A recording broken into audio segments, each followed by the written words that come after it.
Ketika seseorang bertaubat, salah satunya itu kita harus membenci terhadap perkara dunia. Salah satunya menyedikitkan berbicara.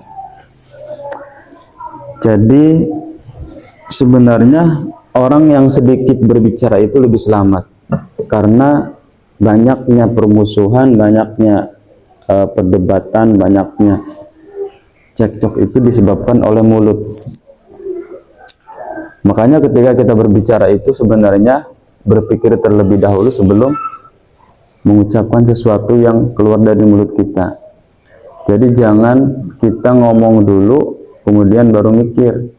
Jadi dianjurkan untuk mikir dulu baru ngomong. Idza aradta an taf'ala amron atau syai'an fatadabbar akibatahu itu. Kalau kamu ingin melakukan sesuatu, maka berpikirlah terlebih dahulu sebelum tahu akibatnya gitu. Saya ngomong A sakit hati enggak, saya ngomong B bener enggak gitu. Nah, sampai Kanjeng Nabi itu bersabda, barang siapa yang banyak bicaranya, maka banyak salahnya. Barang siapa yang banyak salahnya, maka banyak dosanya. Dan barang siapa yang banyak dosanya, maka dia akan dimasukkan ke dalam neraka lebih utama. Jadi kita itu sebenarnya, yang paling selamat itu diem. Yang paling selamat itu diem. Nah, ada seorang ulama yang dulu itu dia mondok. Ceritanya mondok. Terus pulang-pulang itu dia kan ketika mondok itu kan kita nggak tahu suasana rumah tuh. Ya kan? Banyak perbedaan di lingkungan rumah kita. Ada yang tadinya kebun jadi rumah, ya kan? Ada yang tadinya nggak ada pohon jadi pohonnya gede gitu. Nah, ulama ini dia pulang-pulang itu melihat bangunan yang memang dulunya tuh nggak ada bangunan. Perasaan kemarin tuh pas saya awal berangkat mondok nggak ada bangunan yang kayak gini nih, dulu nggak ada. Nah, cuman gara-gara ngomong seperti itu aja, beliau itu sampai-sampai menghukum dirinya sendiri. Artinya saya sudah melakukan sesuatu yang tidak bermanfaat. Cuman gara-gara ngomong kok ini ada bangunan gitu tuh. Perasaan dulu nggak ada. Nah, cuman gara-gara ngomong seperti itu saja. Nah, akhirnya dia inisiatif sendiri.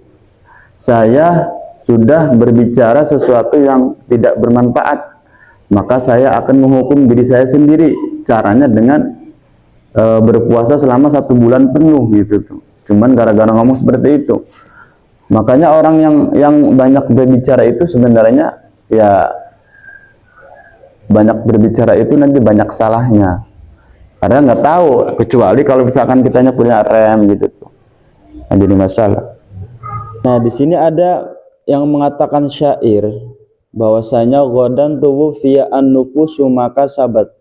Nanti itu jiwa-jiwa atau orang-orang itu ya dia akan dibalas dengan apa yang telah diperbuatnya, ya kan, dengan apa yang telah diperbuatnya.